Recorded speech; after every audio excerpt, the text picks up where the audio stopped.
Opa, eu sou o João. Eu sou a Joana. E eu sou o John. E esse é o Finalmente Residente, o podcast que a gente entrevista os residentes e especialistas das principais instituições de São Paulo. E a ideia aqui é bem clara. A gente vai mandar um papo reto pra você sobre o dia a dia da residência médica. O que é bom, o que é ruim, os perrengues, as histórias mais engraçadas.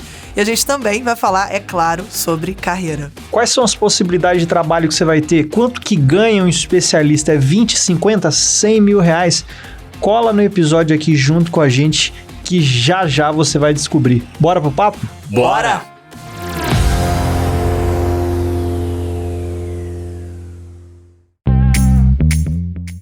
Fala galera, estamos aqui hoje para receber um convidado especial. Pela primeira vez a gente vai entrevistar alguém que fez uma especialidade de respeito, John. Será? Não, total, cara. Difícil passar, hein? É, cara. Difícil. Oftalmologia na USP, já terminou, foi preceptor, então o cara realmente tem gabarito para estar aqui. Queria que ele se apresentasse aí, Dani. Fala aí quem você é, de onde você vem. Opa! Primeiro, pessoal, agradecer o convite, tá? Me chamo Daniel Costa, é um prazer estar aqui com vocês, iniciando um podcast. E eu espero que seja total sucesso o podcast aí da Medway. Me chamo Daniel Costa, só fazendo minha apresentação aqui brevemente. Me chamo Daniel Costa, eu sou lá de uma cidade do interior do Maranhão chamada Imperatriz e fiz minha formação, me formei médico na Universidade Federal do Maranhão. Na ocasião, só havia essa Universidade Federal com o curso de medicina e ela ficava em São Luís, né? Então fiz minha formação, me formei em 2016 e logo que eu saí da universidade, o meu primeiro emprego foi justamente ser residente do Hospital das Clínicas aqui da USP. Então, para mim, foi uma coisa assim que era o meu sonho, né? Começou bem. E, começou com o pé direito aí, né? É claro que teve uma série de histórias aí ao longo desse caminho de preparação e tudo mais que acho que mais para frente, se vocês tiverem interesse de saber alguns detalhes, a gente está aqui à disposição. E aí, comecei minha formação aqui na Universidade de São Paulo, sempre gostei da área de ensino e acabei indo para preceptoria, né? E depois da preceptoria eu me enveredei pelo ensino novamente, estamos aqui. Massa, cara. Oi. Fala, Jô. Ô, João, será que você não pediu aí um parecer para ele? Porque foi 2017, ô Dani?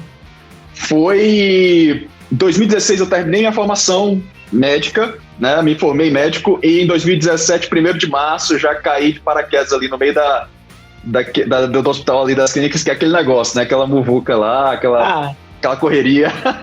João já deve ter te pedido uns interconsultas aí nos pacientes. Bem possível, bem possível. É. Uns fundos de olho ali pra ver se tem endocardite, né? Aquelas coisas, sempre a mesma coisa. Da parte da clínica é só isso. E nunca acha nada, né? É uma beleza. Não, nunca tem nada, não tem nada não. Boa, deixa eu aproveitar te perguntando, Dani, por que tu escolheu a oftalmologia em si? O que te moveu? E já emendando duas em uma. Por que você quis vir para São Paulo em si? Não sei como é que funciona o serviço lá no Maranhão, se tinha a oportunidade de você crescer bastante ou aprender muito lá. Imagino que sim, mas tem sempre características aqui em São Paulo que chamam a atenção. Então, o que te moveu? Com certeza. Então, pessoal, assim, por incrível que pareça, hoje eu não me vejo fazendo outra coisa que não oftalmo, mas essa decisão eu tomei faltando 6 meses para a prova, né? Até então eu iria enveredar pela área da medicina intensiva. Na verdade, eu queria fazer anestesiologia para dar anestésio para medicina intensiva e dar plantão de UTI. Olha as ideias, né? Tudo a ver, hein, John? Olha as ideias. E aí o que acontece? Faltando 6 meses para eu me decidir a área exatamente, meu pai, engenheiro civil, olha só, o cara engenheiro civil, né, me orientou. Não, meu filho, para que você vai fazer isso aí? Faça oftalmo é mais tranquilo. Eu até boto isso entre aspas, tá? Naquela ocasião eu pensava assim, né? Oftalmo mais tranquilo, vai fazer oftalmo. E eu pensei, rapaz, olha, eu vou pro oftalmo. Foi assim que eu me enveredei pelo oftalmo, porque, cara, por incrível que pareça, ao longo da nossa formação, você passa semanas e semanas em clínica, semanas e semanas em cirurgia, em GO, assim, meses. E aí quando chega no oftalmo é uma semana, 2 talvez. E talvez você nem toca tenha, né? no paciente, talvez nem tenha. E olha lá, Eu não reclamo. Então assim, o aluno ele não tem esse contato com essa área, que é uma área assim, depois que você começa a conhecer mais de perto, é espetacular. Tá? Eu acredito que se o estágio em oftalmo fosse um pouquinho maior, a gente teria muito mais oftalmo, muito mais gente fazendo oftalmo aí, com toda certeza. Então, como que eu entrei no oftalmo? Foi mais por essa orientação, digamos assim, uma orientação que hoje eu vejo como muito correta, porque eu não faria outra coisa. Se eu tivesse que voltar, eu tomaria a mesma decisão. Por que você não ficou lá, cara? Por que você quis vir aqui para São Paulo? O que te chamou a atenção aqui? Cara, assim, lá também tinha um serviço de oftalmologia, né? Mas a gente sabe que São Paulo é um grande centro, né? Então, a gente sabe que aqui, e em especial o Hospital das Clínicas, que era o meu sonho, a gente sabe que aqui o volume de pacientes é imenso. Eu costumo dizer assim, que no Hospital das Clínicas, a gente tem os melhores pacientes, eu gosto de dizer assim, porque, cara, lá você vê tudo, tipo, é muito variado. E você também tem contato com grandes profissionais da área, né? São pessoas que são reconhecidas não só aqui no Brasil, como fora. Então, sem dúvidas nenhuma, eu acho que a maioria dos médicos que formam, eles têm esse sonho de querer fazer uma residência médica aqui no estado de São Paulo, por conta dessas características, né? Do volume, seja o volume de pacientes clínicos, a diversidade, seja também os pacientes cirúrgicos, né? E também as grandes universidades estão aqui, né? Massa demais. E deixa eu te perguntar, Daniel, quando você prestou prova, você fez para outras instituições? Porque o serviço da Paulista também é muito bom, né? Eu acho que a galera chega aqui... Exatamente o que eu ia perguntar. Você ia perguntar isso? Exatamente. E qual que foi aí a tua experiência depois de formado, conhecendo os dois serviços aí? O que você recomenda pra galera? O que acontece, né? Claro, eu fiz várias provas, nossa, é uma curiosidade até, foi a primeira vez que eu saí do Nordeste, foi para fazer as provas de residência em outros estados. Rapaz... Foi. Eu nunca tinha saído, não. Na verdade, o mais longe que tinha ido foi ali no Maranhão, no Ceará, por ali assim. Mas... tô falando. Saí de Imperatriz pra ir pra São Luís comprar roupa, foi ali. Você fez aquela maratona de vir pra São Paulo, nossa. A galera faz, assim, ficar um tempão, ficar 2 meses pra fazer as provas, porque quando é muito longe, tem uma galera que vem e mora aqui 2 meses, faz um intensivo São Paulo aqui. Não, nunca tinha andado tanto de avião, de ônibus pra... Nossa. Então, assim, eu fiz prova no Rio de Janeiro, São Paulo e Rio Grande do Sul.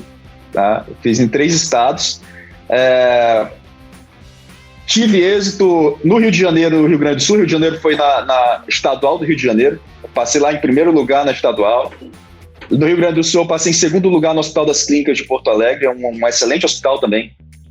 E aí eu cheguei em São Paulo. Em São Paulo, a prova da Unifesp batia com a prova, se eu não me engano, eu não tenho certeza se era da USP Ribeirão na época, se era da Unicamp, não estou me recordando exatamente, mas batia com outra prova. Então eu não fiz Unifesp. Eu fiz para decidir, né? Aí tava. Eu fiz USP São Paulo, USP Ribeirão Preto e Unicamp, né? E aí, olha só como é que foi, né? A USP São Paulo foi a última a liberar o resultado, bem depois. Eu já estava no Rio Grande do Sul, estava escolhendo um apartamento lá, já estava na rua, olhando, poxa, eu vou visitar essa casa aqui para ver se eles estão alugando. Quando mandaram mensagem, pô, Daniel, você passou na USP São Paulo. Aí eu imediatamente, naquele momento ali, mostrei pro meu pai, eu e meu pai sentamos assim numa calçada lá na rua, assim, meio ainda tentando entender o que tinha acontecido, né? E aí foi muito feliz aquele dia, a gente imediatamente compramos passagem, viemos aqui para São Paulo e desde esse dia estou aqui ainda também em São Paulo, né?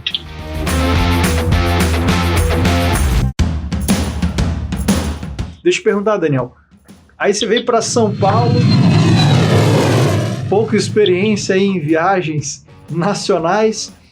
E como é que foi para você o baque de ser CR1? Porque você falou que durante a faculdade você não teve tanta experiência, porque você não teve a oportunidade de rodar em um estágio mais prolongado. Exato. Aí você já entra como R1 com uma série de atribuições, Fora a vida em São Paulo, que é bem diferente da vida no Maranhão. Convenhamos, a começar pelo clima. Né? Então, como é que foi aí essa passagem para você? Olha, você entra na residência de oftalmo, eu pensava o seguinte, eu pensava que residente de oftalmo era tranquilo, assim. Eletivo. Ninguém morre de catarata, ninguém morre de conjuntivite, né? Então, não vou me estressar. Mas, assim, eu digo que eu tomei eu me surpreendi bastante com o dia a dia da oftalmologia e também com o dia a dia na cidade, né? Então, quem vem de fora acaba sentindo um pouco, né? Aqui é tudo muito rápido, aqui parece que tá todo mundo atrasado o tempo todo, né? Lá não, lá era diferente, né? Você parava, conversava com as pessoas do aqui, todo mundo atrasado. Mas, falando da oftalmo em específico, quando eu cheguei, eu pensava que era aquela coisa, oftalmo atende ali um ambulatório, tranquilo, 4 da tarde sai, vai ali para uma academia, né? Depois vai para casa, tranquilo, começa o próximo dia na manhã, né? Tranquilo. Mas não é assim. O residente quer, né, cara? Mas, cara, quando eu cheguei, a primeira coisa que eu peguei foi um estágio de enfermaria, né?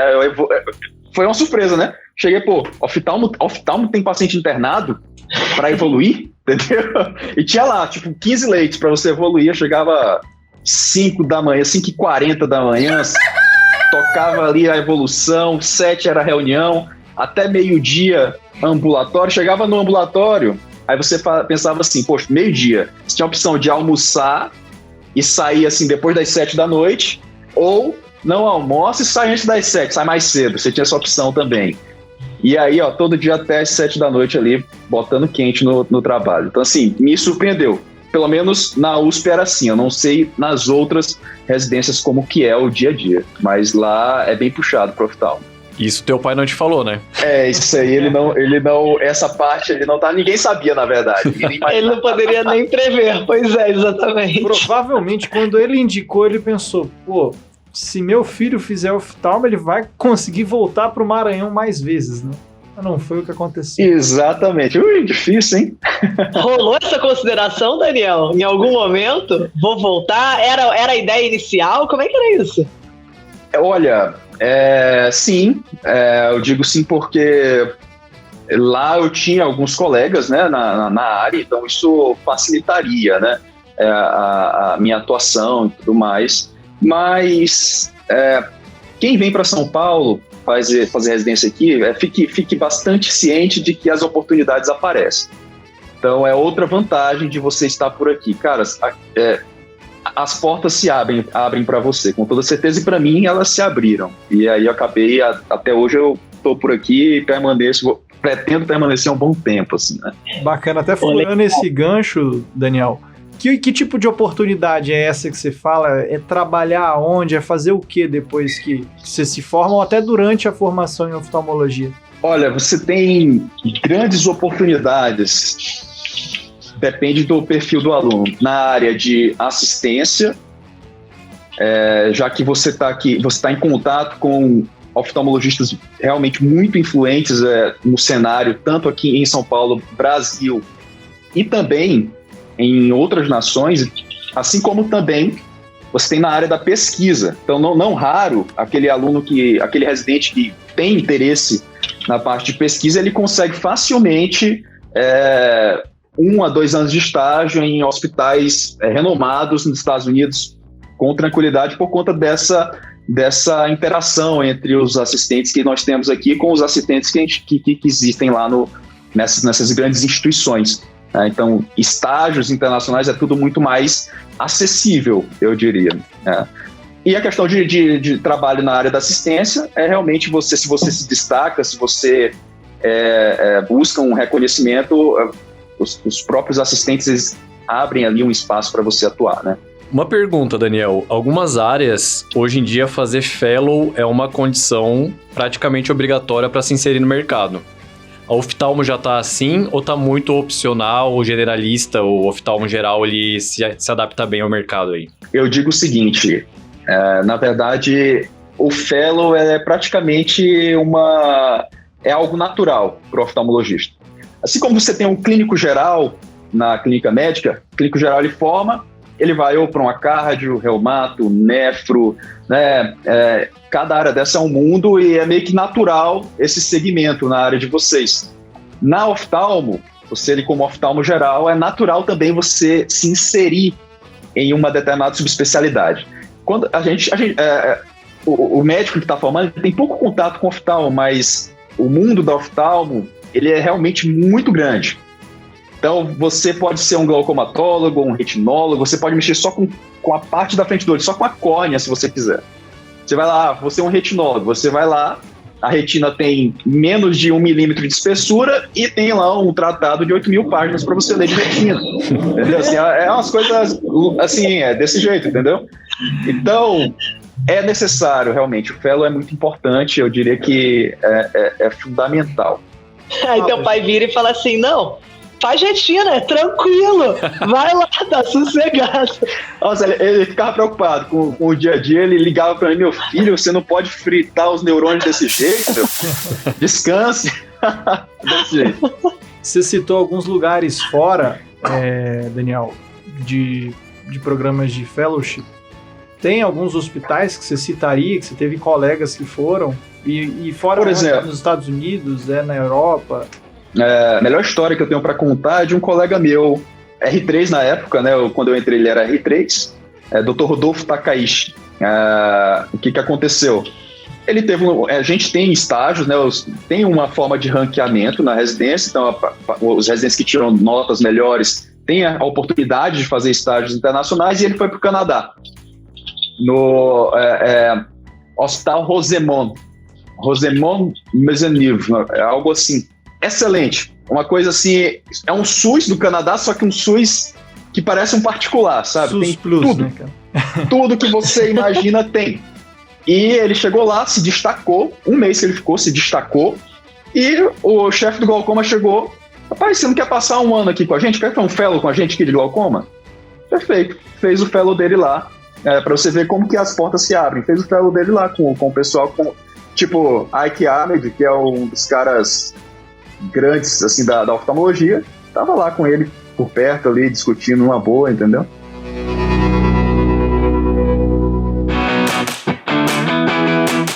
Me diz um negócio, tem um ranqueamento entre os residentes da oftalmo? Tem. Caraca. Tem. Faz a pergunta que você quer fazer, John. Pode fazer. Qual é o golpe baixo pra poder ficar no topo do ranking? É o que o povo quer saber. É o que a galera que vai entrar no oftalmo da USP quer saber, Daniel. E que Perfeito, posição você ficou, tranquilo. cara? Porque aqui a gente coloca na parede. Então vamos lá. Existem métodos de avaliação que levam em consideração tanto a atuação do residente em si, então, a todo momento, o residente está sendo avaliado. Ele acha que não, mas ele está sendo avaliado. Está sendo visto o que ele está fazendo, tudo que ele não está fazendo, principalmente, então está tudo sendo visto. Provas, existem provas que, de maneira assim, mensal praticamente, você tem provas de diversas áreas e a nota conta bastante. Pesquisa científica, então tudo que você produz, de certa forma, tem um valor e é colocado nesse ranqueamento. A minha posição, não vou esconder. Ele esperou a gente falar que se passava liso. Ele tentou. Eu percebi que a Joana ali, ela tava... Tava aqui, peraí, agora vamos saber. O povo quer saber, o John já mandou aí. Não, eu fiquei com o primeiro.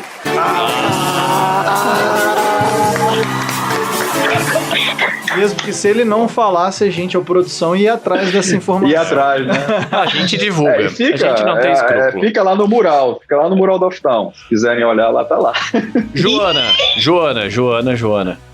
Eu? Em qual posição do ranking da tua residência tu ficaria? Conta pra gente. Você acha que pediatria, John, tem ranking por acaso? O ranking no máximo é pra ganhar um traquinas no fim do dia, não tem ranking. Pediatria é paz e amor, cara. Pediatria não rola esse sangue nos olhos, não, pelo amor de Deus.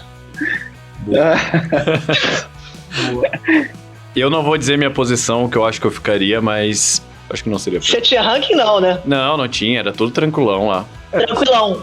Só tem horas por semana burnoutando o John, mas era tranquilão, né, John? Exato. Cenas dos últimos capítulos, beleza. Boa. E aí, Daniel, como é que foi a dividida a rotina aí da residência de oftalmo? O que o oftalmo tem que aprender nesses 3 anos? Quais foram os estágios que você passou? Legal, seguinte, uma coisa que eu acho que é importante falar sobre a área da oftalmologia, que as pessoas, que os médicos, né, por terem passado pouco tempo, eles acabam não tendo essa ideia, mas é legal você entender que a oftalmo, ela é uma das poucas grandes áreas da medicina em que você concilia perfeitamente 3 coisas, né? Parte clínica, cirurgia e exames. Isso você tem muito claramente. Se você quiser ser um oftalmo que só faz ultrassom ocular, você vai ser esse cara. Você quer ser um oftalmo que só opera, e tem muita cirurgia. É uma coisa assim absurda quando você observa, né?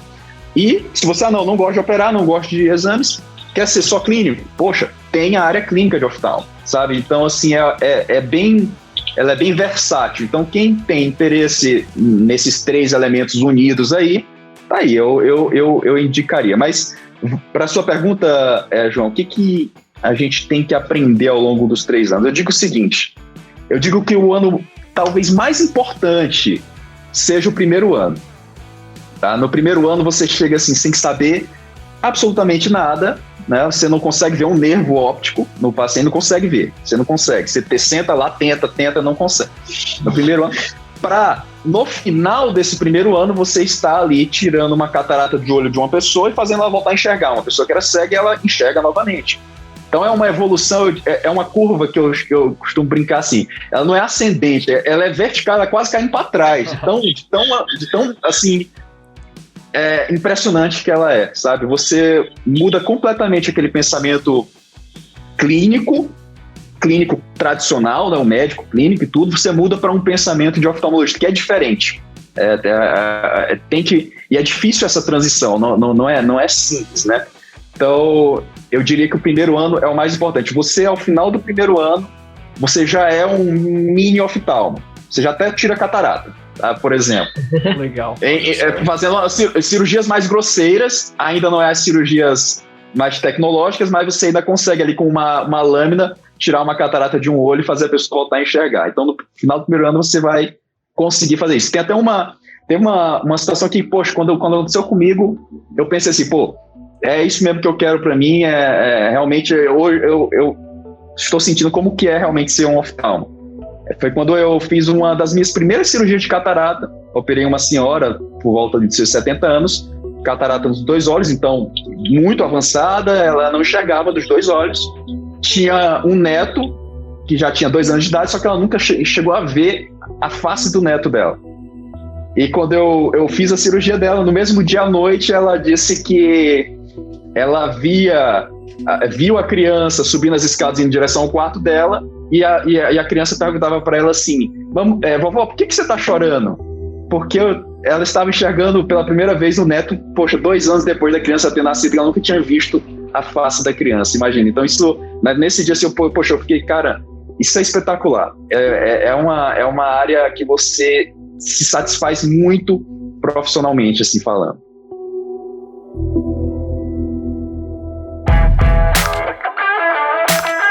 É arrepiante, cara. Tá louco. Que história linda, hein? Eu ia até perguntar se teve algum paciente que te marcou assim muito, mas você já mandou aí respondendo. Isso no R1, Adam? No R1. Final do R1, quando você começa a fazer o que a gente chama são as FECs, né? As cirurgias que a gente chama extracapsulares. São as mais... É uma cirurgia um pouquinho mais... como é que eu posso falar? Rudimentar. Né? Então, uma coisa que quem tem interesse em fazer oftalmo vai encontrar é muita tecnologia. Então, eu acho que não sei se tem outra área da medicina que você, por exemplo, vai fazer uma cirurgia e que você utiliza ao máximo tudo.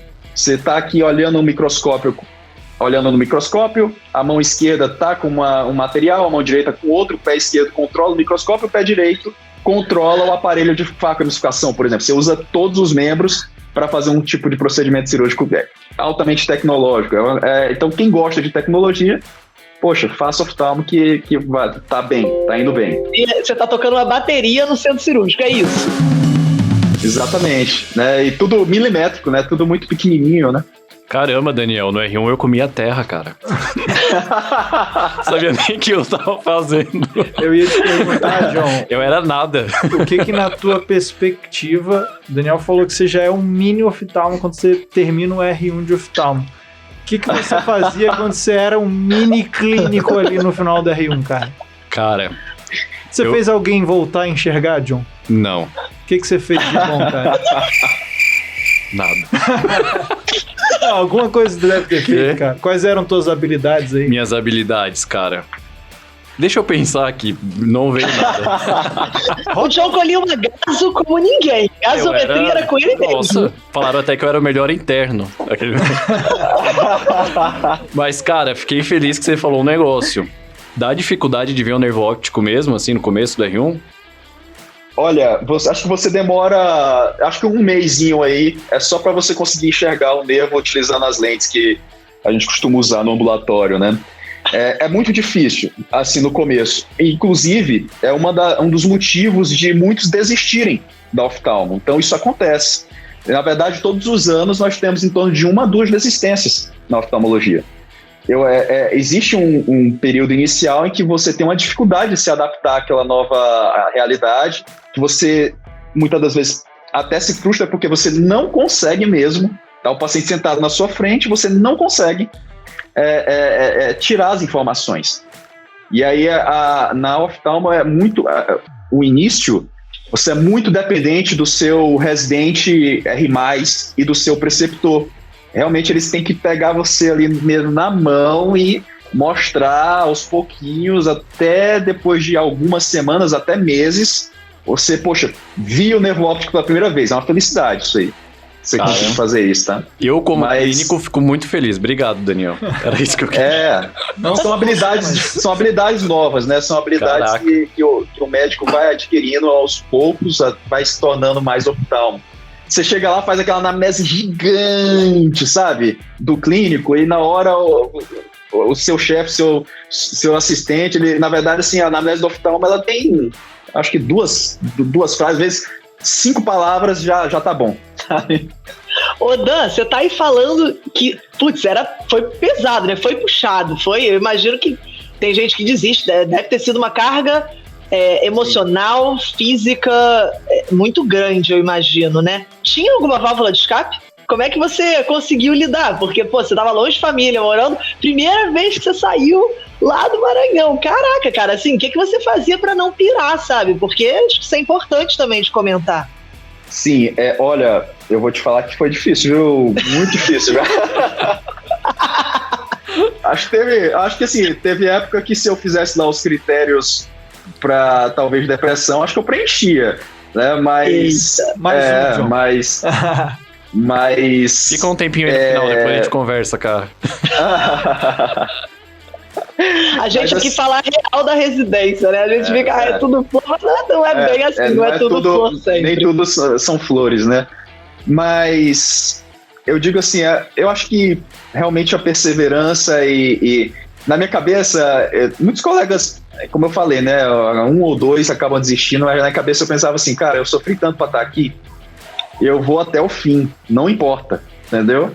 E passando essa primeira fase aí, essa fase mais difícil, em que você não consegue atuar da maneira que você quer, você não consegue extrair as informações assim adequadamente, você tenta e tudo é difícil, passando isso aí, começa a ficar tudo muito prazeroso. Você começa a enxergar realmente o que é oftalmologia, você começa a fazer procedimentos cirúrgicos, começa a ver os resultados, e daí em diante, aí eu vou dizer tranquilo entre aspas novamente, porque continua muito trabalho, mas é muito agradável. E claro, assim, Daniel, o que eu fazia, né? Eu acho o seguinte, o que me fazia assim, se sentir bem na residência era estar perto dos demais residentes, compartilhando todas as situações, o que acontecia, né? Então, isso era a válvula de escape, estar ali com o pessoal, tudo ali junto, isso era legal. Vira uma irmandade muito grande, né?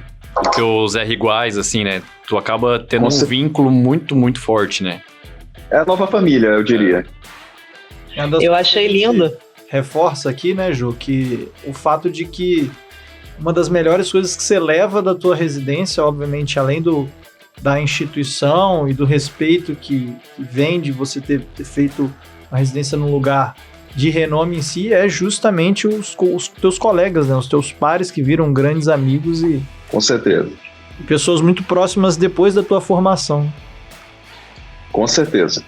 E o fato de viver uma dificuldade muito grande todo dia, eu acho que essa fragilidade aproxima as pessoas, né? Porque nos momentos que você mais precisa, tem o teu R igual ali do lado, tua dupla de plantão, enfim, pra te dar o apoio que a tua família não tá dando no momento, porque não pode, mesmo que quisesse, assim. Então é uma coisa... são os melhores momentos, são os momentos que você tá com os residentes, você compartilha as situações engraçadas que acontecem na residência, que na oftalmo são muitas, eu diria, e aí acaba que isso dá uma tranquilidade, assim, dá uma melhora. Eu achei lindo que você falou assim, você falou, quando começa a ficar bom, é quando você começa a enxergar o benefício. Eu falei, nossa, vai ser muito oftalmologista esse cara, que isso? Poeta. Exatamente. Licença, poeta.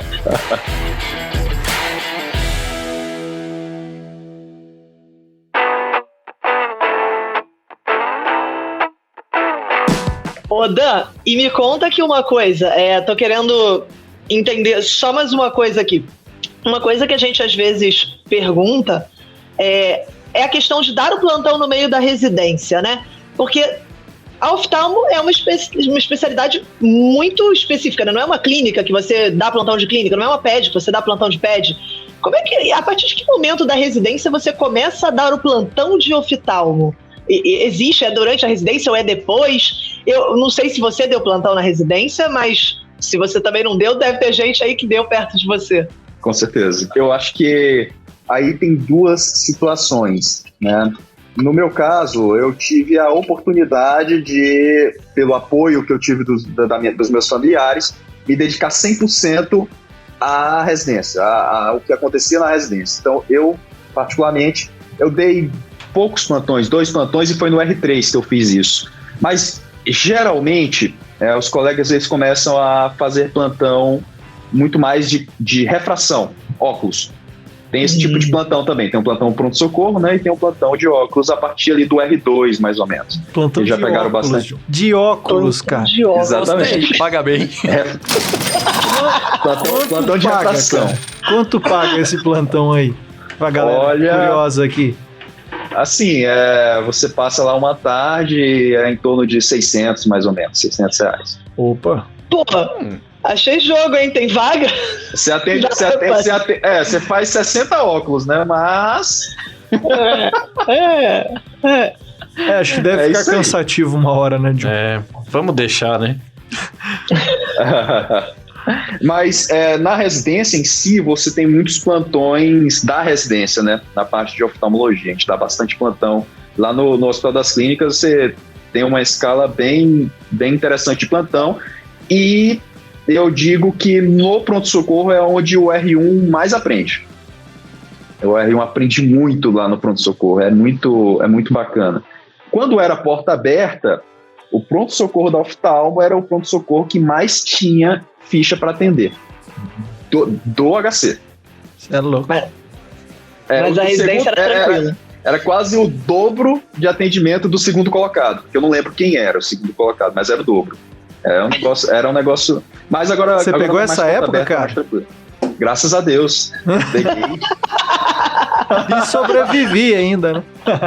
Peguei, aprendi pra caramba. Eu preferia que voltasse a essa época, na verdade, né? Eu acho que na residência você tem que realmente penar, né?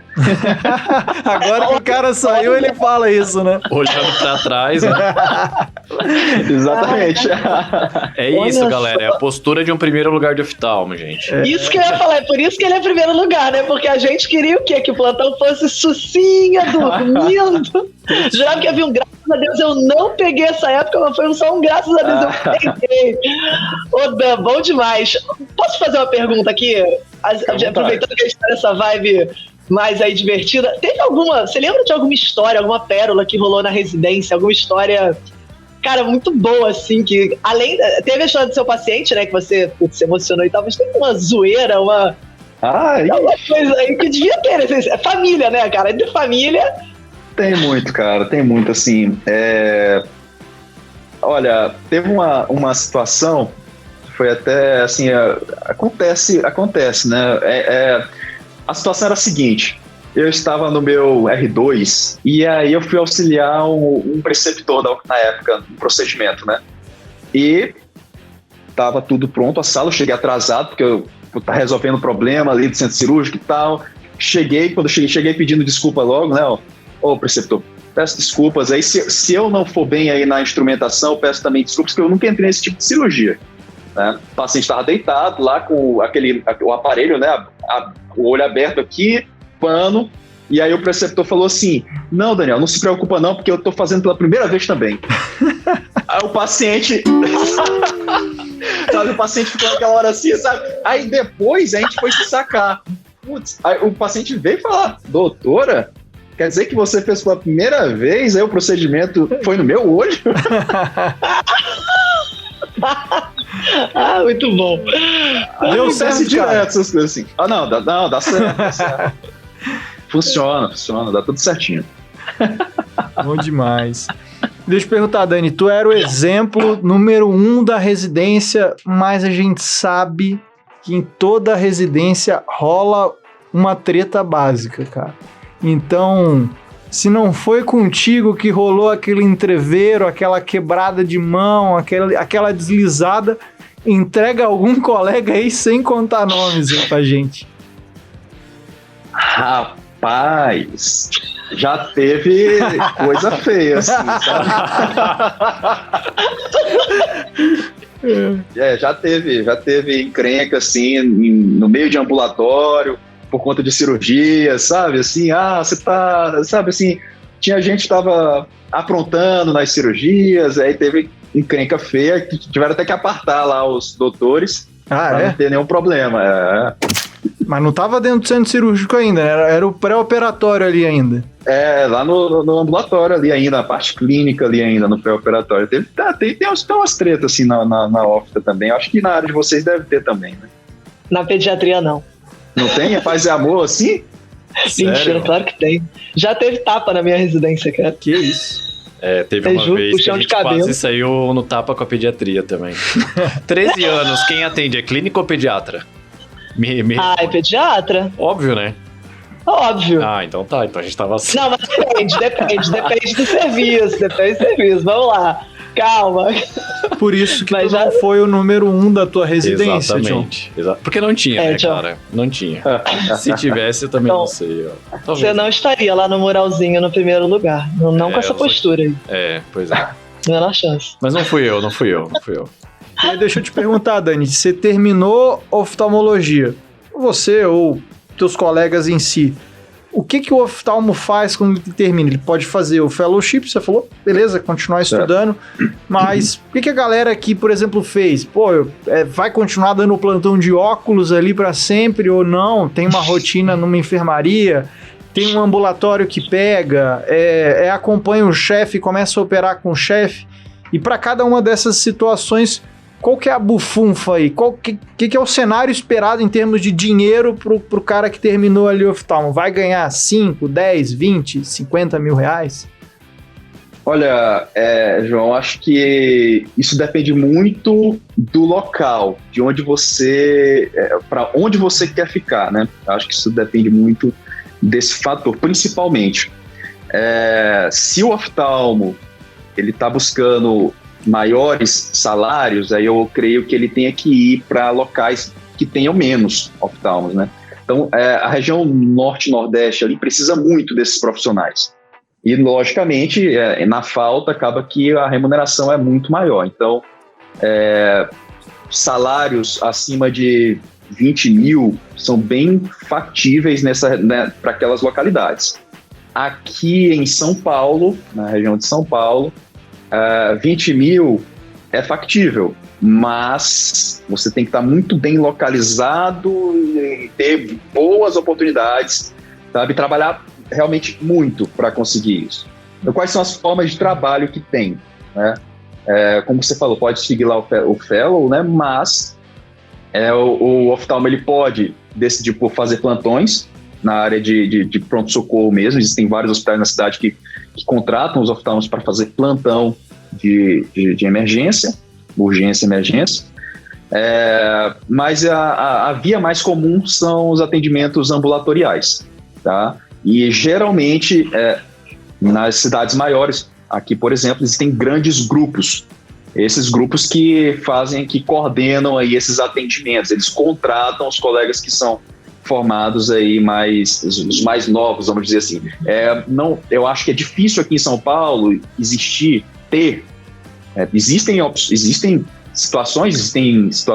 houveram situações na residência, ter o colega que monta a sua clínica e sozinho ali vai tentando desenvolver. Eu acho que aqui em São Paulo não é bem esse espaço que está sendo mais dominado por esses grandes grupos.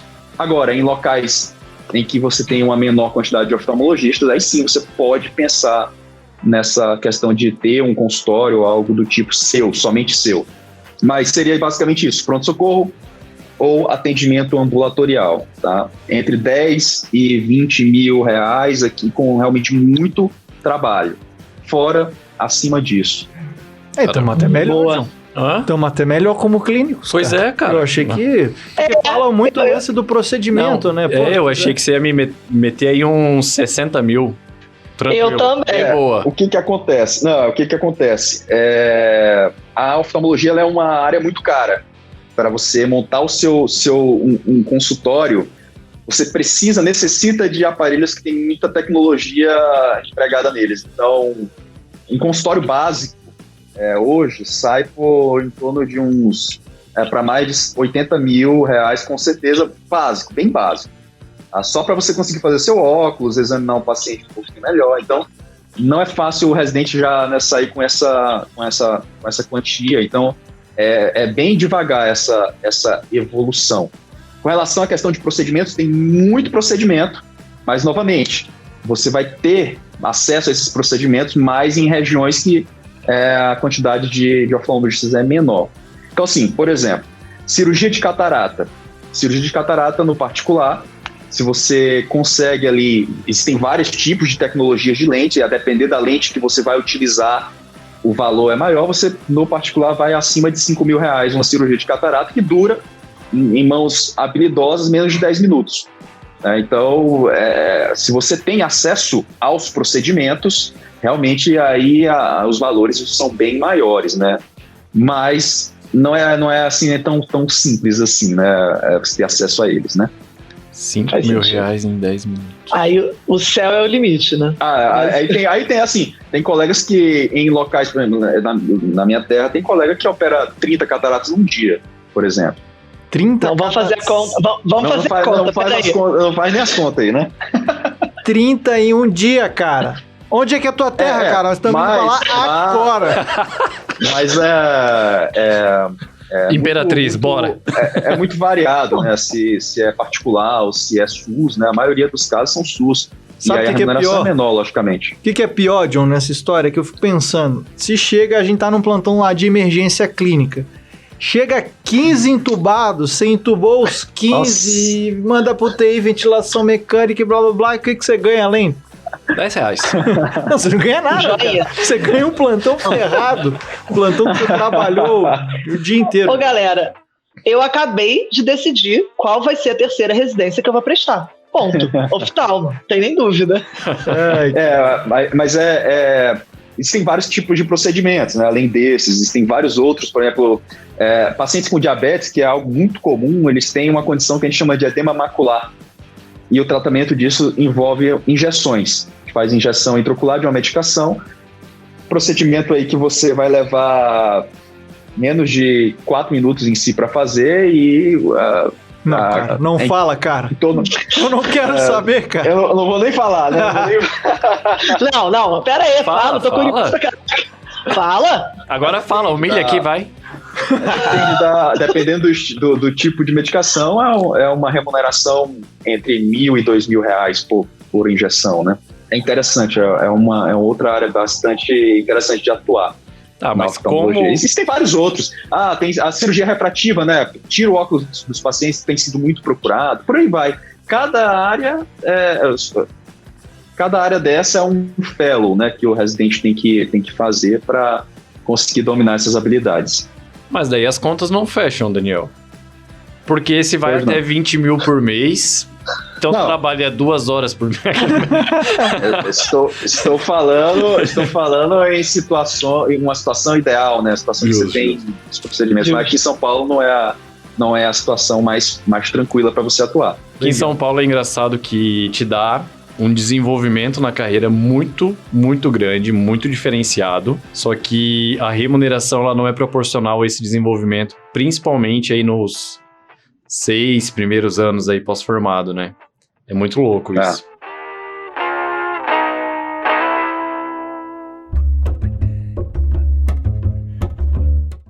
Ô, Daniel, e você fez o fellow em retina, foi isso? Isso, glaucoma. E glaucoma.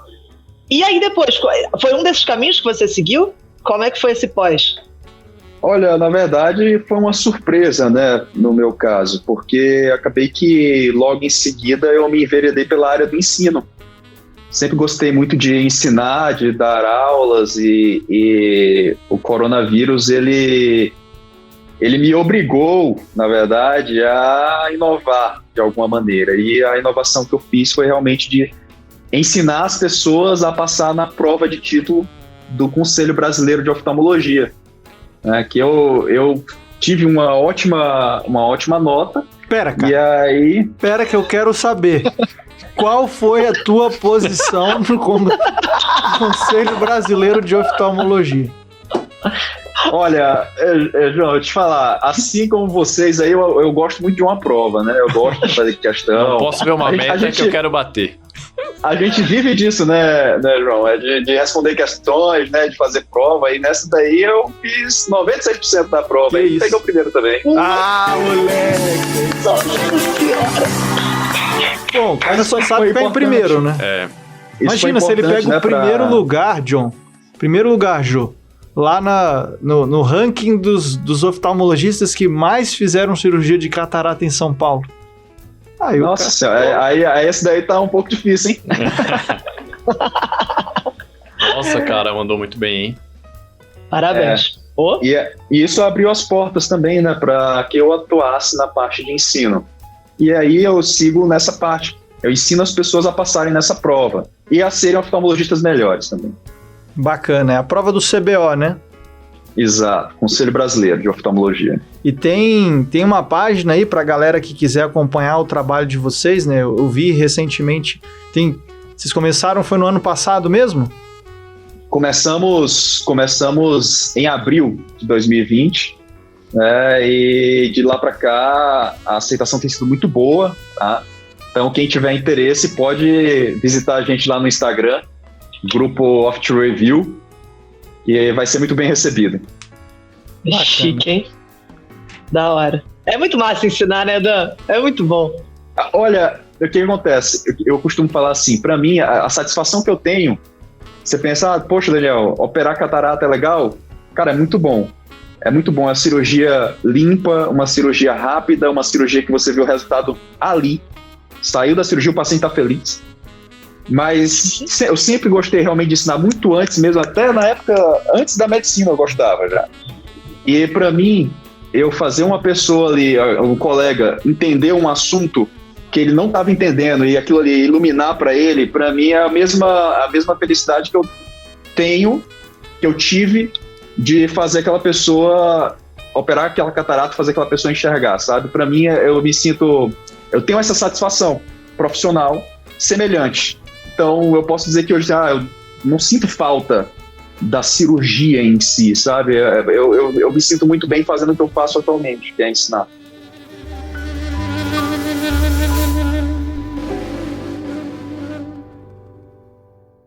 Daniel, uma pergunta. Todo mundo que sai da residência tem um caso que é representativo de toda a tua residência, que te marcou mais. Divide pra gente qual foi o caso que mais te marcou na residência aí. Cara, esse caso que eu falei realmente me marcou de maneira, a parte emocional, bastante, assim, porque foi uma situação muito, muito bacana. Eu tive outros nesse sentido. Teve algum triste, assim, que foi muito pesado, que demorou um tempo pra digerir ou não? Olha, na nossa área, você não tem muita... o paciente, dificilmente ele vai a óbito, né? Ele morre. Então, isso é uma vantagem em relação às outras áreas. A pior coisa que pode acontecer na nossa área é o paciente, ele ficar cego, né? Dos 2 olhos. Uhum. Isso é a situação mais triste. E sim, no meu caso, eu fiz fellow de retina, né? E tive casos de ter que operar uma criança, olho único, e no final das contas não dá certo, né? E aquela criança ali, daquela época, daquele momento em diante, poxa, sabe, às vezes perder na cirurgia mesmo, sabe? Acontecer de realmente eu não ter sido capaz de ter resolvido o descolamento de retina, que é a doença mais grave que é da minha área, assim, a parte de retina. Mas eu diria que teria sido esse, nessa criança.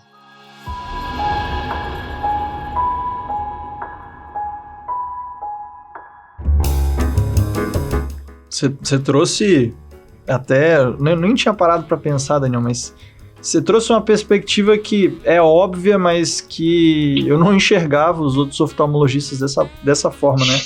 Tanto para o bem, como você comentou no primeiro caso da paciente que voltou a enxergar, quanto para o ponto negativo, né? De efetivamente, diante ali do descolamento, você não conseguir corrigir o problema, né? Acho que todo mundo passa por situações diversas, né, de acordo com a especialidade específica. Às vezes a galera esquece, porque na nossa cabeça a gente tem sempre que acertar, mas se a gente for pegar a experiência que cada um teve aqui, eu acho que todo mundo vai lembrar de alguns erros mesmo, que às vezes a gente comete, não estou dizendo que tu cometeu, né? Mas eu lembro claramente de alguns erros que eu cometi dentro da minha residência, óbvio Sim. que não é de propósito, mas que vão acontecer, porque a gente está ali num período de treinamento também, e que marcam a gente, né? Acho que, eu não sei se o John e a Jo têm algum caso assim também. Ah, com certeza. Uma coisa muito, muito triste na nossa área também é você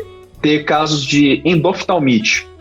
Isso é um negócio terrível. Não aconteceu comigo, mas a experiência que eu vejo dos meus colegas, que eu presenciei ali, que eu ajudei a tratar o paciente, é algo terrível, porque você está diante de um paciente que chega lá, opera com você ou faz algum procedimento com você, tem potencial de chegar a 100% e de repente ele aparece na tua frente num dia que você não está nem esperando, ele aparece ali com aquele olho vermelho, aquele olho a cirurgia infectada, que você já sabe que a chance de voltar, você meio que perdeu. O paciente ele era para ficar 100% de visão e de repente em poucos dias o olho você perde, sabe? Isso é uma coisa realmente, são quadros que mexem muito com os residentes. Já tive colega que teve 2 casos seguidos no mesmo dia. Nossa. Sabe? Assim, então, assim, o cara naquele dia ele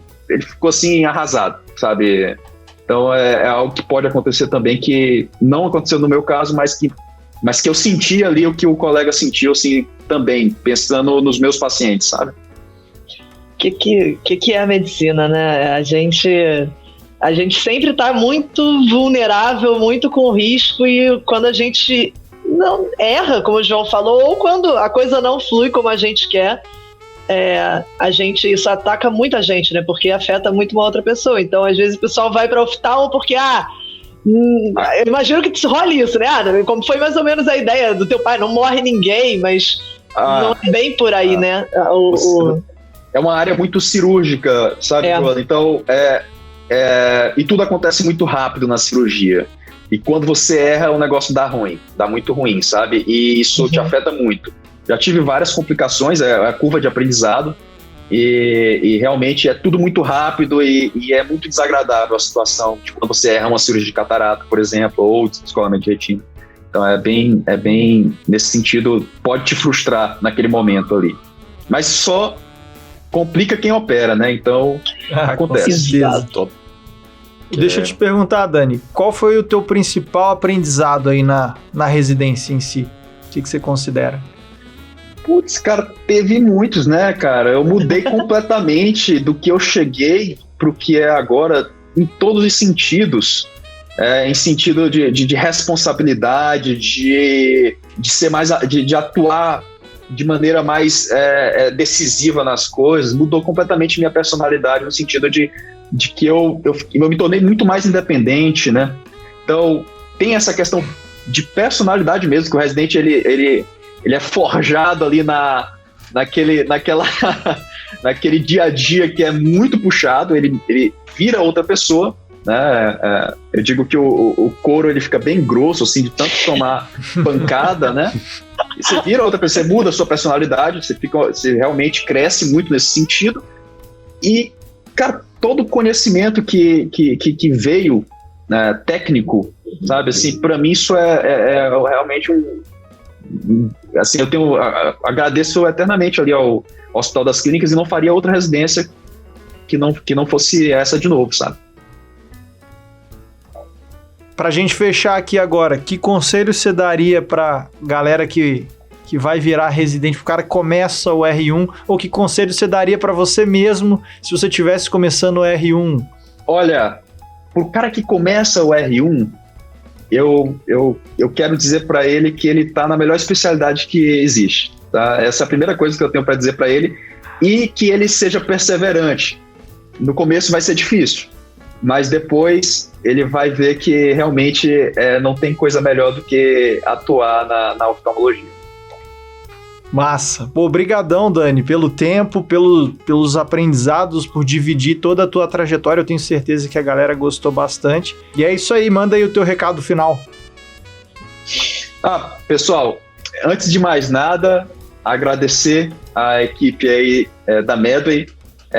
Esse é um projeto muito bacana, um projeto de podcast. Eu desejo a vocês sucesso, que esse podcast aí seja realmente um grande sucesso, e, assim como os demais, todo o trabalho que vocês vêm desenvolvendo aqui. Então, antes de mais nada, eu gostaria de agradecer a todos vocês. E, poxa, quem tiver interesse em oftalmologia, estou à disposição. Fala comigo lá no nosso canal, no grupo Oft Review. A gente está à disposição de vocês também. Animal. Bacana demais, cara. Pô, abriu minha cabeça pra muita coisa aqui de oftalmo, vou te falar com sinceridade. Primeiro porque eu acho que eu era tipo seu pai, eu achava que era mais sossegado. No Rio não é tão puxado quanto aqui, né? A residência de oftalmo no Rio é mais famatinha. Eu acho que é diferente, né? Cada residência tem um estilo. O que eu passei foi realmente um choque de realidade.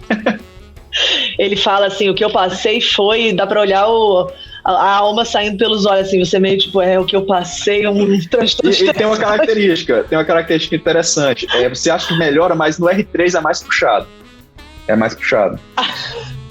Tranquilo, na então. Clínica tranquilo. é a mesma pegada. Pior que é mesmo. É? Pô, Daniel, obrigado, cara. Mudou totalmente a minha noção sobre oftalmo. Eu tinha 0, tive um mês de oftalmo na faculdade, num semestre. Não tive estágio no internato, então acho que eu nunca cogitei a especialidade. Mas, realmente, com essa noção aí toda que você deu, por que eu não fiz oftalmo? João, ainda dá tempo, Ainda cara. dá tempo, né, cara? Segue teu sonho.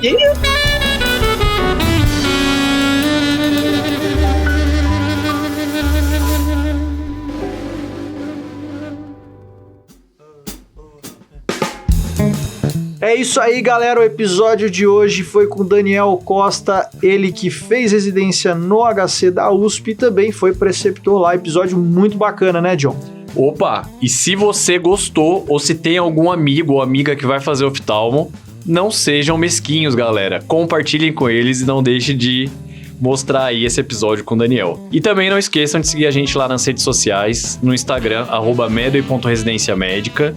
E o que mais, Jô? E também seguir a gente nos principais reprodutores de podcasts, Spotify, Deezer, onde quer que você ouça o podcast, segue a Medway.